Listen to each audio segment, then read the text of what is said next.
بسم اللہ الرحمن الرحیم۔ گمنام ہیرو کے معزز ناظرین، السلام علیکم۔ آئیے چلتے ہیں کہانی کی طرف۔ وہ چوروں کی طرح چھپ کر دیوی جی کو نقصان پہنچا رہا ہے۔ دوسرے افسر نے کہا وہ آئندہ ہمیں بھی نقصان پہنچا سکتا ہے۔ کیا ایسا نہیں ہو سکتا کہ ایک طرف تو وہ ہمارے خیال خوانی کرنے والوں کو زندہ چھوڑ رہا ہے اور دوسری طرف بڑی چلاکی سے ہمارے فوجی راز معلوم کر رہا ہو؟ سپر ماسٹر نے دفتر میں داخل ہو کر کہا، یہ نہایت تشویشناک معاملہ ہے۔ میرا ذہن بھی یہی کہہ رہا ہے کہ وہ ایک طرف ہم پر مہربانیاں کر رہا ہے اور دوسری طرف ہمارے فوجی راز چرا رہا ہے۔ وہ سب اپنی اپنی کرسیوں پر میز کے اطراف آ کر بیٹھ گئے۔ سامنے ہی میز پر ایک پیپر ویٹ کے نیچے ایک تحریر کردہ کاغذ نظر آ رہا تھا۔ سپر ماسٹر نے اس کاغذ کو اٹھاتے ہوئے کہا، یہ کسی اجنبی کی تحریر ہے، میری میز پر کیسے آ گئی؟ ایک اعلیٰ افسر نے کہا، پلیز آپ پڑھیں، معلوم تو ہو کہ کس نے لکھا ہے اور کیا لکھا ہے۔ سپر ماسٹر پڑھ کر سنانے لگا۔ تحریر کی ابتدا میں ہی معلوم ہو گیا کہ وہ چیلنج نما خط دیوی کو لکھا گیا ہے۔ اسے وارننگ دی گئی ہے کہ وہ جب بھی اپنے بھارتی سورما افسروں کو مشین کے ذریعے ٹیلی پیتھی سکھانا چاہے گی، ان تمام سیکھنے والوں کو زندہ نہیں چھوڑا جائے گا۔ آزمائش شرط ہے۔ خط کے آخر میں دشمن نے نام کی جگہ لکھا تھا، تم اینٹ میں پتھر۔ دفتر میں ایک فوجی جوان داخل ہوا، پھر بولا، میں دیوی جی کے حکم کے مطابق بول رہا ہوں۔ دیوی جی میرے اندر موجود ہیں۔ انہوں نے یہ خط سن لیا ہے اور بوبی بیکر سے معلوم کر لیا ہے کہ کسی انجانے دشمن نے ان کے 6 روبوٹ ٹیلی پیتھی جاننے والوں کو ہلاک کر دیا ہے۔ ایک ہی رات میں اتنا بڑا نقصان ناقابل برداشت بھی ہے اور دیوی جی کے لیے بہت بڑا چیلنج بھی ہے۔ سپر ماسٹر نے کہا، ہم نے اس ڈاکٹر کو حراست میں رکھا ہے، کیا آپ اس کے ذریعے دشمن تک پہنچ سکتی ہیں؟ وہ محض ایک اعلی کار تھا، واردات کے وقت سحر زدہ کر دیا گیا تھا۔ وہ اس سلسلے میں کچھ نہیں جانتا ہے، اسے رہا کر دیا جائے۔ سپر ماسٹر نے کہا، اس نے ہمارے تینوں ٹیلی پیتھی جاننے والوں کو زندہ چھوڑ دیا۔ اس کے پیچھے کوئی گہری چال ہے، وہ ہمیں فریب دے کر اپنی مہربانیوں کے سحر میں مبتلا کر کے یہاں سے فوجی راز چرا کر لے جانا چاہتا ہے۔ ایک افسر نے کہا، سوال یہ ہے کہ اس نے صرف آپ سے اتنی بڑی دشمنی کیوں کی؟ میرا خیال ہے آپ اپنے ذاتی دشمن کو آسانی سے سمجھ کر اسے بے نقاب کر سکتی ہیں۔ فوجی جوان نے کہا، دیوی جی یہی سمجھنے کی کوشش کر رہی ہیں کہ اگر وہ دشمنی کرنے والا یہاں موجود ہے تو وہ دیوی جی سے گفتگو کرے۔ ایک دوسرے فوجی جوان نے کمرے میں آ کر کہا، جی ہاں میں موجود ہوں، دیوی نے مجھے یاد کیا ہے، اس لیے حاضر ہو گیا ہوں۔ لیکن اس دفتر میں تو سب مرد ہی مرد نظر آ رہے ہیں، وہ آوارہ بد چلن کہاں ہے جو شادی سے پہلے ٹیلی پیتھی جاننے والے بچے پیدا کرتی ہے؟ وہ غصے سے بھڑک گئی۔ فوجی جوان کی زبان سے بولی، بکواس مت کرو، میں مانتی ہوں کہ دشمن چھپ کر حملے کرتا ہے لیکن اپنا نام اور دشمنی کا مقصد ضرور بتاتا ہے۔ پارس نے اپنے اعلی کار کے ذریعے کہا، ان 6 لاشوں کو بھارت کے آرمی ہیڈ کوارٹر میں بھیج دو اور ان سے کہو وہ لاشیں امریکہ سے نہیں آئی ہیں۔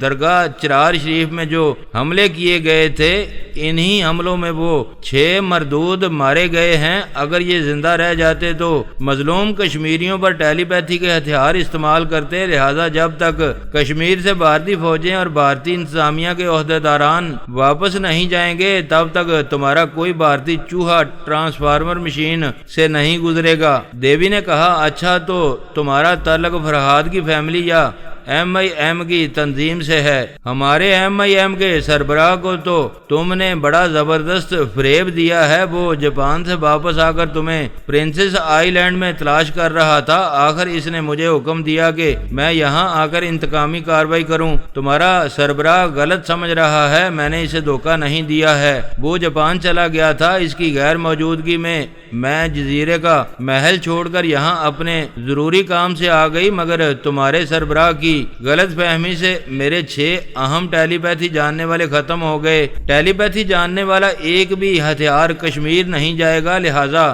تمہیں جو کہنا ہے وہ ہمارے سربراہ سے کہو۔ ٹھیک ہے، میں ابھی اس سے گفتگو کرتی ہوں اور کہتی ہوں کہ تمہیں یہاں آرمی ہیڈ کوارٹر سے بلا لے۔ مجھے یقین ہے کہ اس کا حکم سنتے ہی یہاں سے چلے جاؤ گے۔ ہم MIM کے مجاہدین حکم کے بندے ہیں، اپنے سربراہ کے حکم پر جیتنے والی جنگ کو بھی ادھوری چھوڑ کر چلے جاتے ہیں۔ دیوی نے خیال خوانی کی پرواز کی۔ یہ پرواز ایسی ہوتی ہے کہ ٹیلی پیتھی جاننے والے چشمے زدن میں کسی کے بھی دماغ میں پہنچ جاتے ہیں، اس لیے یہ اندازہ نہیں ہوتا کہ جس کے پاس پہنچے ہوئے ہیں وہ کہاں ہے اور کتنے فاصلے پر ہے۔ پارس اس فوجی جوان کے قریب ہی دوسرے فوجی جوان کے اندر تھا اور دیوی بھی اس کے پاس کھڑے ہوئے جوان کے اندر موجود تھی۔ وہ پارس کے پاس پہنچ کر بولی، برادر کبیر، یہ تو تم سمجھ ہی لیتے ہو کہ تمہارے دماغ میں کس کی سوچ کی لہریں آیا کرتی ہیں۔ ہاں، یہ تو سمجھ لیتا ہوں، لیکن یہ معلوم کرنا مشکل ہو گیا ہے کہ تم اچانک جزیرے سے کہاں چلی گئی ہو۔ میں جلد ہی جزیرے میں واپس آ رہی ہوں، پھر تمہیں اپنی مصروفیات کے متعلق بتاؤں گی۔ ویسے تم نے میرے 6 ٹیلی پیتھی جاننے والوں کو ہلاک کر کے بہت زبردست نقصان پہنچایا ہے۔ میری جان، مجھ سے صرف محبت کی باتیں کرو۔ ہم نے جزیرے کے محل میں کتنی رنگین راتیں گزاری ہیں۔ جب میں سوچتا ہوں کہ دیوی جیسی ہستی کو حاصل کر چکا ہوں تو میرا دل خوشی سے باغ باغ ہو جاتا ہے۔ میں نے اپنا تن من سب کچھ تمہارے حوالے کر دیا اور تم نے محبت کا صلہ نفرت اور انتقام سے دیا۔ میں محبت کا جواب محبت سے اور سیاست کا جواب سیاست سے دیتا ہوں۔ اگر تم مجھ سے محبت کرو گی اور مسلمانوں سے مخالفانہ سیاست کرو گی تو یہ ایسی ہی بات ہوگی جیسے گلے لگ کر میرا گلا کاٹ رہی ہو۔ میں مانتی ہوں جس طرح مجھے 6 ٹیلی پیتھی جاننے والوں کی موت کا صدمہ ہو رہا ہے، اسی طرح تمہیں درگاہ چرار شریف کے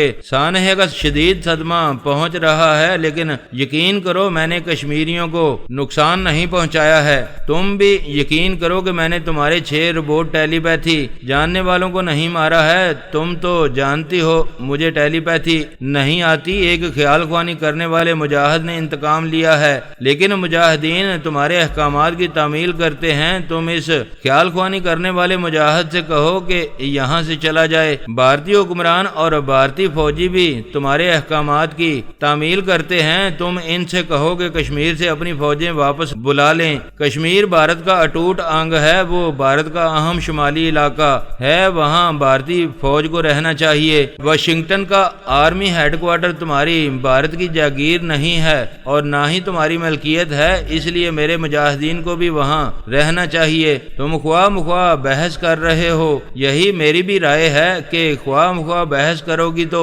ایسے جوابات ملتے رہیں گے کہ تم لاجواب رہ جاؤ گی۔ کیا تم مجھ سے تعلقات نہیں رکھنا چاہتے؟ تعلقات اور تم سے اگر میں جان بوجھ کر انجان بن رہا ہوں تو تم واقعی نادان سمجھ رہی ہو۔ کیا ایک ذرا سی عقل سے یہ نہیں سوچ سکتی کہ میرے خیال خوانی کرنے والے نے اگر زہریلے انجیکشن کے ذریعے تمہارے 6 کو مارا ہے تو 7ویں عورت کو کمزوری کی دوا دے کر اس کے چور خیالات پڑے ہوں گے؟ دیوی ایک ذرا ہچکچا کر بولی، تمہارے مجاہد نے کیا معلوم کیا ہے؟ یہی کہ وہ 7ویں ٹیلی پیتھی جاننے والی زندہ چھوڑ دیا گیا ہے۔ اس کا اصلی نام پربھا رانی ہے۔ تم جزیرے کے محل میں اسے اپنی ڈمی بنا کر میرے سامنے بطور چارہ ڈال رہی تھی۔ آئندہ بھی تم اسے دیوی بنا کر مجھے احمق بناتی رہنا چاہتی تھی۔ دیوی کو چپ سی لگ گئی۔ وہ بولا، ابھی تم نے پوچھا تھا کیا میں تم سے تعلقات رکھنا نہیں چاہتا؟ تم ہی بتاؤ کیا ہمارے تعلقات تھے؟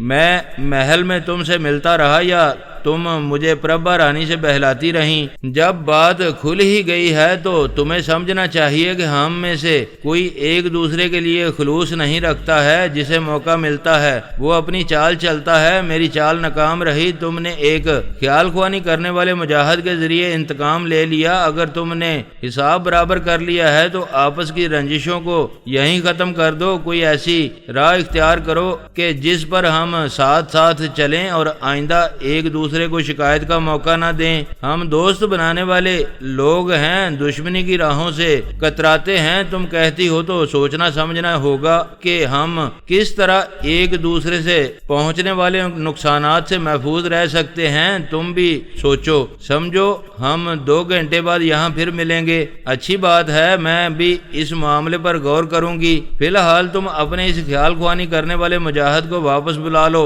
مجھے خیال خوانی آتی تو میں اسے بلا لیتا، لہذا تم اس سے کہو کہ میں اسے بلا رہا ہوں۔ دیوی نے پاس کھڑے فوجی جوان سے کہا، تمہارے اندر جو خیال خوانی کرنے والا مجاہد ہے وہ اپنے سربراہ برادر کبیر کے پاس جائے، اسے طلب کیا جا رہا ہے۔ چند لمحوں کے بعد وہ فوجی جوان یوں چونک کر دیکھنے لگا جیسے پہلے شہر زدہ تھا اور اب ہوش و حواس میں آ کر سوچ رہا ہو کہ سپر ماسٹر کے دفتر میں کیسے آ گیا۔ دیوی نے اسے جانے کا حکم دیا، پھر سپر ماسٹر اور فوج کے اعلیٰ افسران سے کہا، آپ لوگوں نے ہماری بہت سی گفتگو سن لی۔ ہم فوجی جوانوں کی زبان سے بول رہے تھے، پھر میں MIM کے سربراہ سے سمجھوتے کی کوئی راہ نکالنے کی باتیں کرتی رہی۔ ہم اس سلسلے میں غور کر رہے ہیں، وہ 2 گھنٹے بعد پھر مجھ سے باتیں کرے گا۔ آپ لوگ بھی کوئی ایسی راہ نکالیں کہ وہ خیال خوانی کرنے والا مجاہد یہاں سے چلا جائے، ورنہ وہ آئندہ بھی ہمیں نقصان پہنچاتا رہے گا۔ میں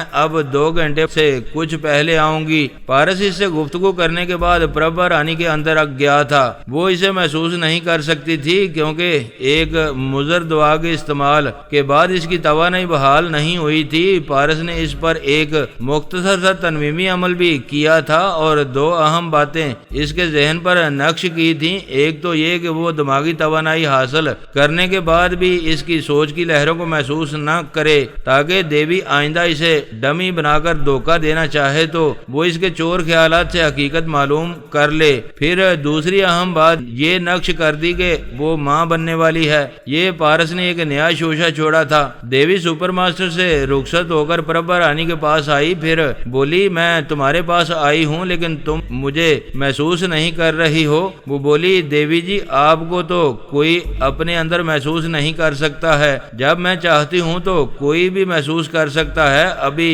میں اسی طریقہ کار سے آئی تھی، مجھے معلوم ہوا ہے کہ ایک دشمن خیال خوانی کرنے والے نے ایک دوا کے ذریعے تمہارے دماغ کو کمزور بنایا ہے۔ تمہارے چور خیالات کہہ رہے ہیں کہ ابھی تم پر تنویمی عمل نہیں کیا گیا ہے، لیکن تمہارا یہ خیال حیران کر رہا ہے کہ تم ماں بننے والی ہو۔ جی ہاں، میں نے لیڈی ڈاکٹر سے بھی کہا تھا، اس نے معائنہ کرنے کے بعد یقین سے کہا ہے کہ یہ میرا وہم ہے، میں ماں بننے والی نہیں ہوں۔ پلیز آپ میرے اندر رہ کر معلوم کریں کہ جب لیڈی ڈاکٹر درست کہہ رہی ہے تو میں اپنے اندر تبدیلی کیوں محسوس کر رہی ہوں۔ کل سے اب تک 3 بار ابکائی سی آتی رہی ہے۔ یہاں اچار نہیں ملتا ہے، لیمو چاٹنے کو مل جاتا ہے۔ تم جو کہہ رہی ہو وہی میں تمہارے اندر رہ کر سمجھ رہی ہوں، لیکن تمہیں جزیرے سے آئے 3 ہفتے ہو رہے ہیں، برادر کبیر کے سوا تمہاری تنہائی میں کوئی نہیں آیا ہے،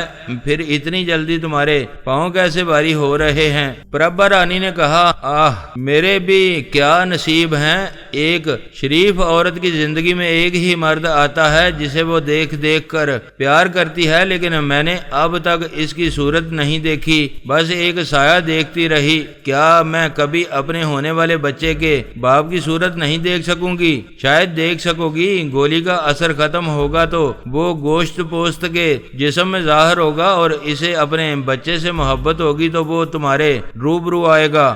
کیا میں جزیرے میں واپس جاؤں گی؟ ہاں، تمہیں اسی محل میں جا کر رہنا چاہیے۔ میں اسے جو فریب دے رہی تھی وہ اسے معلوم ہو چکا ہے۔ وہ جانتا ہے کہ اصلی دیوی کبھی محل میں نہیں آئے گی، لیکن وہ میرے لیے نہ صحیح، تمہارے لیے اور تمہارے لیے نہ صحیح اپنے بچے سے ملنے کے لیے تمہارے پاس اس محل میں ضرور آئے گا۔ میں سوچوں گی کہ اسے کس طرح ٹریپ کیا جا سکتا ہے۔ میں چاہوں گی کہ لیڈی ڈاکٹر کی رپورٹ غلط ہو اور تم اس کے بچے کی ماں ضرور بنو، اسے خون کی کشش میرے جال میں پھنسائے گی۔ وہ تھوڑی دیر باتیں کرنے کے بعد بولی، میں رگھو ناتھ کے پاس جا رہی ہوں، دشمن نے ہمارے 6 ٹیلی پیتھی جاننے والوں کو مار ڈالا ہے، صرف تمہیں شاید اسی لیے چھوڑ دیا ہے کہ تم اس کے سربراہ برادر کبیر کے بچے کی ماں بننے والی تھیں، لیکن وہ کمبخت رگھو ناتھ کے پیچھے پڑ جائے گا، میں اس کی حفاظت کرنے جا رہی ہوں، پھر آؤں گی۔ وہ چلی گئی۔ پارس بھی پربھا رانی کے ذہن سے نکل گیا۔ اس نے تھوڑی دیر انتظار کیا، پھر رگھو ناتھ کے اندر پہنچا تو وہ روبوٹ ٹیلی پیتھی جاننے والا اسے محسوس نہ کر سکا، کیونکہ دیوی اس کے اندر موجود تھی اور اسے بتا رہی تھی کہ MIM کے ایک خیال خوانی کرنے والے نے کیسی کیسی چالیں چل کر ان کے نئے 6 بھارتی روبوٹ ٹیلی پیتھی جاننے والوں کو مار ڈالا ہے۔ رگھو ناتھ نے تیش میں آ کر کہا، آپ ایک بار اس ذلیل دشمن سے سامنا کرا دیں، میں اسے کتے کی موت ماروں گا۔ تیش میں نہ آؤ، ٹھنڈے دماغ سے کام لو۔ برادر کبیر کی پلاننگ کے مطابق وہ خیال خوانی کرنے والا مجاہد عمل کر رہا ہے۔ حالات کا تقاضا ہے کہ تم کسی سے مقابلہ نہ کرو، یہ محل اور جزیرہ چھوڑ کر رپوش ہو جاؤ۔ تم ایک ہی ٹیلی پیتھی کے زبردست ہتھیار رہ گئے ہو۔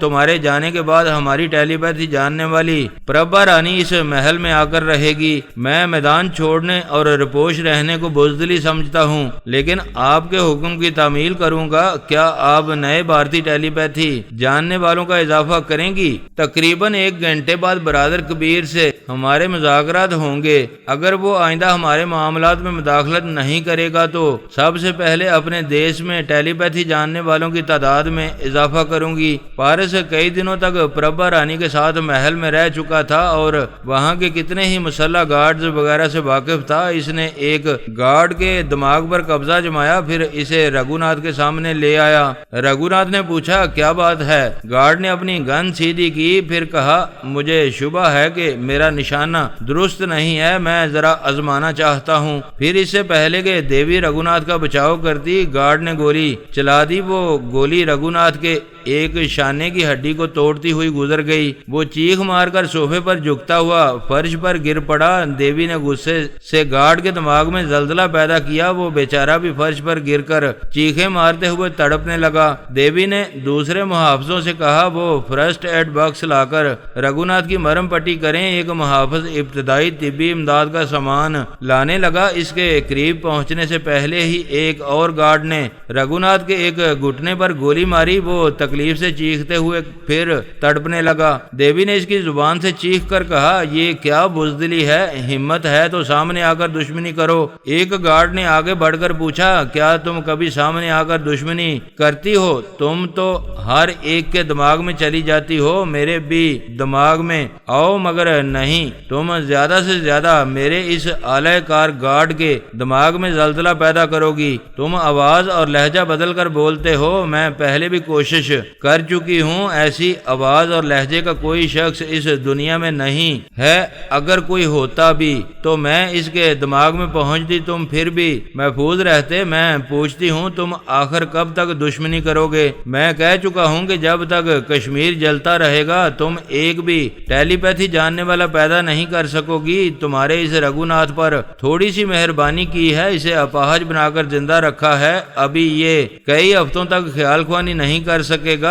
جب اس کے شانے اور گھٹنے کے زخم بھرنے لگیں گے تو اسے پھر زخمی کر دیا جائے گا۔ کیا تمہارے سربراہ برادر کبیر نے تمہیں یہ نہیں بتایا ہے کہ ہمارے درمیان سمجھوتا ہونے والا ہے اور اس سے پہلے کوئی انتقامی کارروائی نہیں ہونی چاہیے؟ ہمارے برادر نے بتایا تھا، لیکن یہاں رگھو ناتھ کے اندر میں نے تمہیں یہ بولتے ہوئے سنا ہے کہ یہ رگھو ناتھ رپوش رہے اور پربھا رانی اس محل میں آ کر رہے گی۔ ہمارا سربراہ اس سے ملنے یا اپنے ہونے والے بچے کے لیے ادھر آئے گا تو اسے کسی طرح ٹریپ کیا جائے گا۔ تم درپردہ چالیں چلنا چاہتی تھی، میں نے کھلم کھلا چال چلی اور اسے اپاہج بنا دیا۔ میں تمہارے جیسے چھوٹے خیال خوانی کرنے والے سے بات نہیں کرنا چاہتی، دور ہو جاؤ میری نظروں سے۔ تمہاری نظریں کہاں ہیں جبکہ خود یہاں موجود نہیں ہو اور دوسرے کے اندر رہ کر بول رہی ہو؟ پھر میں کیسے دور ہو جاؤں؟ میں تو پہلے ہی بہت دور ہوں اور تمہارے اس سیکیورٹی گارڈ کی زبان سے بول رہا ہوں۔ تم نے بیچارے ایک گارڈ کے اندر زلزلہ حوصلہ پیدا کر دیا، اس دوسرے کو بھی ذہنی اذیت میں مبتلا کر دو۔ پھر ذرا غور کرو، کیا تم رفتہ رفتہ ذہنی مریضہ نہیں بن رہی ہو؟ وہ پریشان ہو گئی تھی، دماغی طور پر حاضر ہو کر سوچنے لگی، واقعی میں بے تکی باتیں کر رہی تھی، جب وہ وہاں موجود نہیں تھی تو اسے نظروں سے دور ہونے کو کیوں کہہ رہی تھی؟ پھر وہ دور ہی رہی تھی، صرف گارڈ کی زبان سے بول رہا تھا۔ اس برادر کبیر نے مجھے اتنا بڑا نقصان پہنچایا ہے، میرا دماغ صحیح طرح کام نہیں کر رہا ہے، میں صحیح طور سے منصوبے نہیں بنا پا رہی ہوں۔ وہ اٹھ کر ٹہلنے لگی۔ عقل کہہ رہی تھی کہ کوئی مسئلہ پیچیدہ ہو جائے اور پریشانی کے باعث اس کا حل سجائی نہ دے تو بڑے صبر و تحمل سے تھوڑے نقصان اٹھا کر چند گھنٹوں یا چند دنوں تک سکون سے رہنے کی کوشش کرنا اور حالات کا تجزیہ کرتے رہنا چاہیے، یا پھر کسی دانا دوست سے مشورہ کرنا چاہیے۔ ایسے وقت اسے داؤد منڈولا یاد آیا۔ وہ بہت ہی چال باز یہودی تھا، وہ اس کی ذہانت اور چال بازی سے شاید فائدہ اٹھا سکتی تھی۔ اس خیال سے ذرا سی امید بندی وہ منڈولا کے اندر پہنچ گئی۔ اس وقت منڈولا خیال خوانی کے ذریعے ایک پاکستانی لیڈر کے اندر پہنچا ہوا تھا اور اس موضوع پر گفتگو کر رہا تھا کہ اب جو چالیں چلی گئی ہیں اس کے نتیجے میں یہودیوں کے لیے پاکستان کی سرحدیں کھل جائیں گی۔ لیڈر نے پوچھا، یہ آپ یقین سے کیسے کہہ سکتے ہیں؟ یہ ہماری آزمائی ہوئی ترکیبیں ہیں۔ مسلمان کلام پاک کے ان الفاظ کو ہمیشہ یاد رکھتے ہیں کہ یہودی کبھی مسلمانوں کے دوست یا بہی خواہ نہیں ہو سکتے۔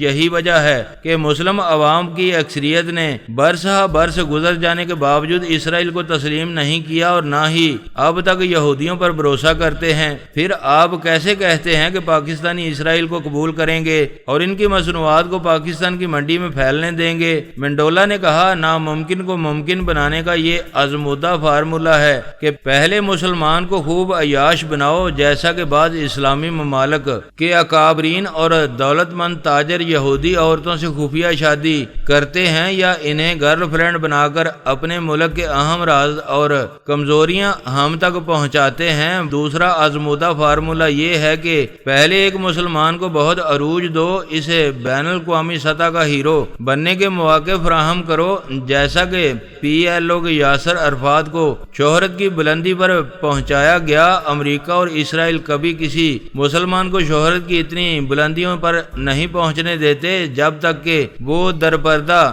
کاٹ پتلی بننا پسند نہ کرے۔ یاسر عرفات نے شہرت کی بلندیوں پر پہنچ کر ایک یہودی حسینہ سے شادی کی تو ان کے کارناموں کے سامنے مسلمانوں کے اعتراضات دب کر رہ گئے، جبکہ کارنامے کوئی قابل ذکر نہیں تھے۔ یہودن سے شادی کرنے سے جہیز کے طور پر مگر بھی اسرائیل میں غزہ کی ایک پٹی مل گئی۔ نام ہوا کہ وہاں کے مسلمانوں نے اسرائیل کا ایک حصہ حاصل کر لیا ہے، جبکہ غزہ کی پٹی میں فوج بھی اسرائیل کی ہے، قانون بھی ہم یہودیوں کا ہے اور وہاں ہمارا ہی سکہ چلتا ہے۔ منڈولا کو علم نہیں تھا کہ دیوی بڑی دیر سے اس کے اندر ہے۔ جب دیوی نے دیکھا کہ وہ پاکستانی لیڈر کے ساتھ لمبی گفتگو کرتا رہے گا تو اس نے کہا، اب اس موضوع کو ختم کرو اور مجھ سے باتیں کرو۔ داؤد منڈولا نے اس لیڈر سے معذرت چاہی کہ ایک ضروری کام آ پڑا ہے، وہ پھر کسی وقت اس سلسلے میں گفتگو کرے گا۔ اس کے بعد وہ دماغی طور پر حاضر ہو کر بولا، یہ میری خوش قسمتی ہے کہ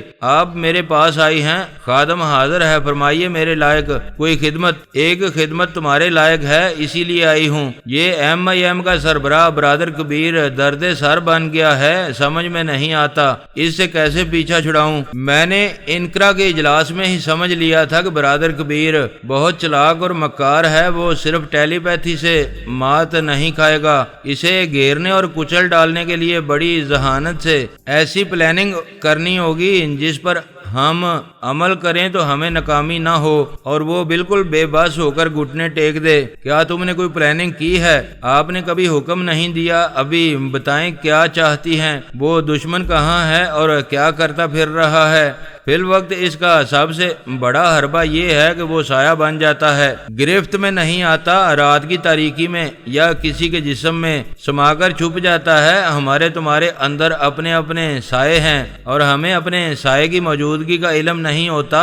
جب ہم روشنی میں آتے ہیں اور سایہ نظر آتا ہے تو اس کی موجودگی کا پتہ چلتا ہے، اسی طرح وہ جس کے جسم میں بھی جاتا اس جسم والے کو اس کی موجودگی کا پتہ نہیں چلتا۔ دیوی جی، اس میں شبہ نہیں کہ اس کے پاس یہ ایک بہت بڑا حربہ ہے، لیکن ایک بات ہمارے حق میں ہے کہ وہ ہمیشہ سایہ بن کر نہیں رہ سکتا۔ وہ غیر معمولی گولیاں 1-2 ہفتے یا 1-1.5 ماہ تک اثر دکھاتی ہیں، پھر وہ خود سمجھ نہیں پاتا اور اچانک گوشت پوست کے جسم میں ظاہر ہو جاتا ہے، جیسا کہ انقرہ کے اجلاس میں خود اپنی توقع کے خلاف ظاہر ہو گیا تھا۔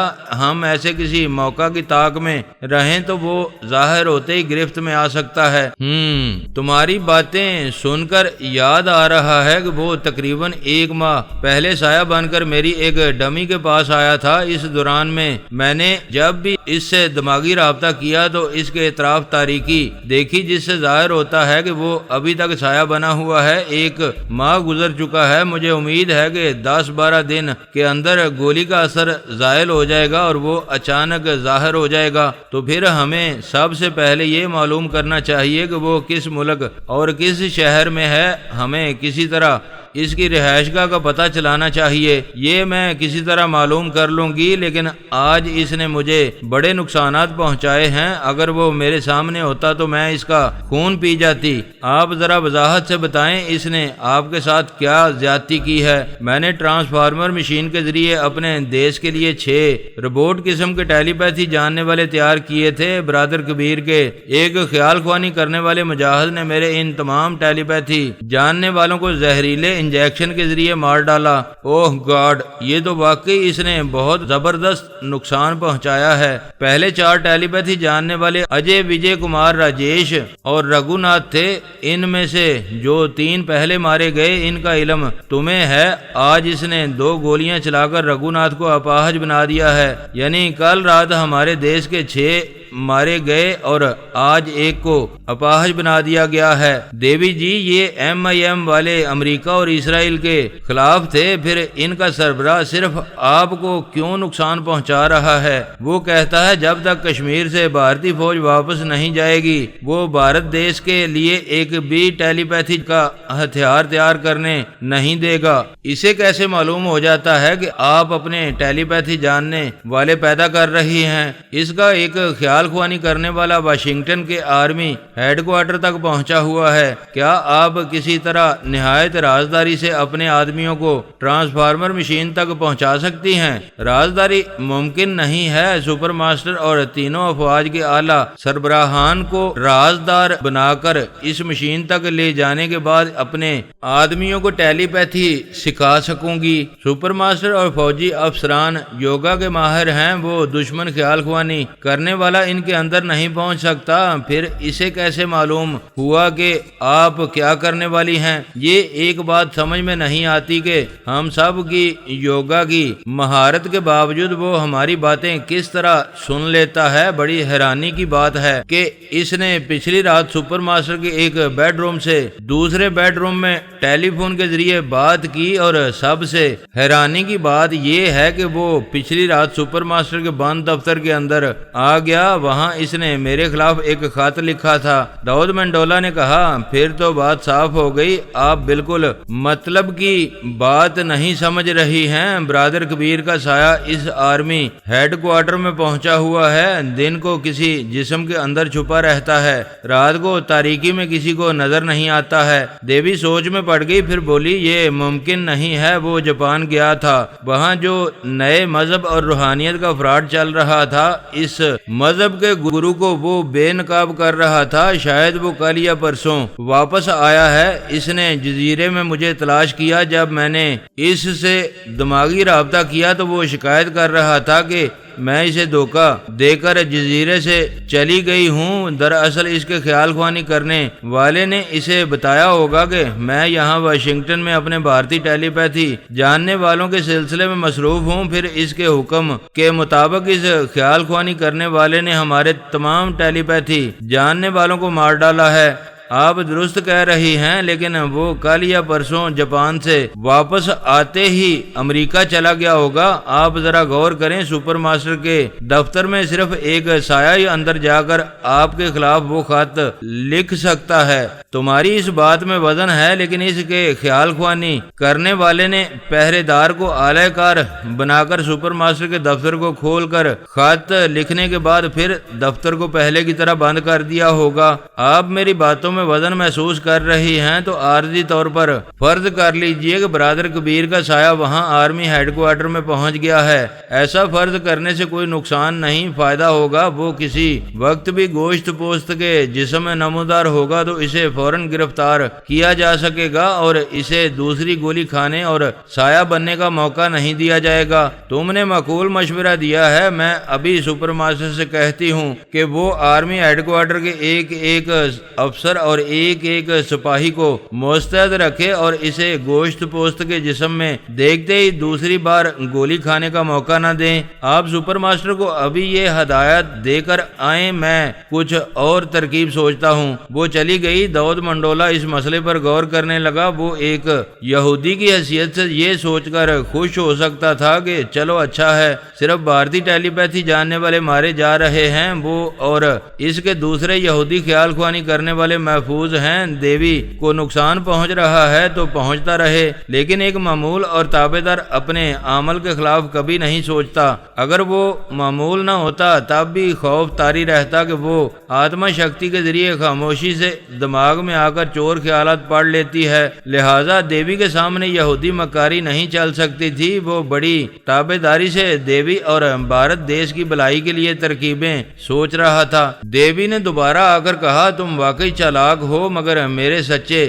تابع دار ہو۔ ابھی میں تمہارے چور خیالات پڑھ رہی تھی۔ آپ مجھے اپنا وفادار مانتی ہیں اور مجھ پر مہربان رہتی ہیں، یہ میرے لیے بڑے فخر کی بات ہے۔ میرے ذہن میں ابھی ایک ترکیب آئی ہے۔ آپ اپنے بھارت دیش کے لیے درجنوں ٹیلی پیتھی جاننے والے پیدا کر سکتی ہیں اور دشمن کو اس بات کی خبر بھی نہیں ہوگی۔ میں یہ ترکیب تمہارے چور خیالات سے پڑھ سکتی ہوں، لیکن تم خود ہی کہہ دو۔ میری عقل کہتی ہے آپ بھارت کے ایسے قابل جوانوں کا انتخاب کریں جو کالے یا سانولے نہ ہوں، امریکیوں کی طرح گورے اور سرخ رنگ کے ہوں۔ کیا ایسے امریکی نظر آنے والے ہندوستانی مل جائیں گے؟ ہاں، ہمالیہ کی وادیوں میں اور سیاچن گلیشیئر میں فرائض ادا کرنے والے ایسے فوجی جوان مل جائیں گے۔ تمہاری ترکیب سمجھ میں آ رہی ہے۔ تم چاہتے ہو کہ میں اپنے ہندوستانیوں کو امریکی بنا کر ٹرانسفارمر مشین سے گزاروں